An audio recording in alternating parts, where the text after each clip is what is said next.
There has to be the realization that you're not the ego. Otherwise, you can't make the choice because the ego won't make it. The ego is the bardo. And so you have to free yourself from being trapped in thought forms that are impinging on you and trying to determine you to remain small and limited and localized and under the control of the superior forces, superego, etc. And because of your loyalty to that structure, you are not making the choice to free yourself. So the loyalty to a given identity, in part the fear of the unknown. If you're not this, who are you? There's just emptiness. And so you have to be able to go through the emptiness to find the light and then realize who you are.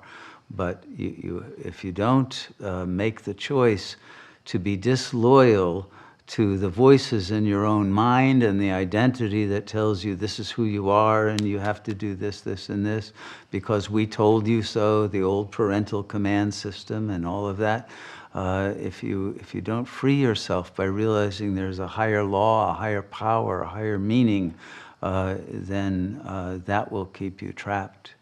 So it's really your own love for the ego that is the cause of your suffering, that is causing you to not make the choice.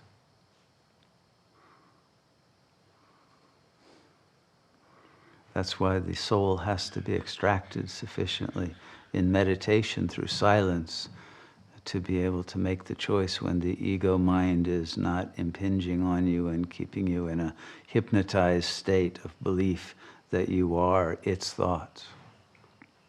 I have a question actually from that. Like, is it in the depiction in the film and in the Tibetan Book of the Dead, is that the entity that's navigating its way through these bardo states, is that the soul, or is that some entity between ego and soul? Because it seems very particular. Yeah, it's different at different phases. When the Annamaya kosha is first left, the entity that is swirling around in this plane is the pranamaya kosha. That becomes the vehicle. And it can be detected. It's electromagnetic energy, and there are people who can see ghosts, and you can feel their presence. I mean, they're very palpable. At the next phase, you go into the manomaya kosha. Then you're in pure mind. Now you're in bardos that are much more subtle, and your form will shift like they were trying to depict it, as it will in a dream, and you can have any different form. And then beyond the manomaya kosha, if you get beyond that, then you're in the archetypal realm, and then you're with the gods and the goddesses, but also the monstrous archetypes, etc. But it's now it's a whole different superhuman level of reality. If you can get beyond that, then you enter into the light. But as they were saying, you can get caught in a light that is not the highest light, but is one that will take you into a temporary bardo where you'll feel like a god, but you'll end up going back. And so you have to go all the way through the emptiness, beyond that light, to the absolute, where there is no duality any longer.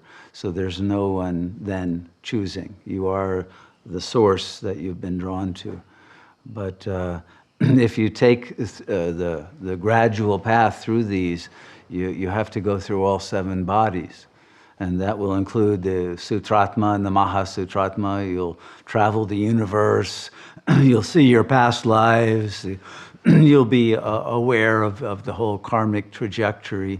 But you don't want to be caught up in that and then have to just take another life in accord with that trajectory.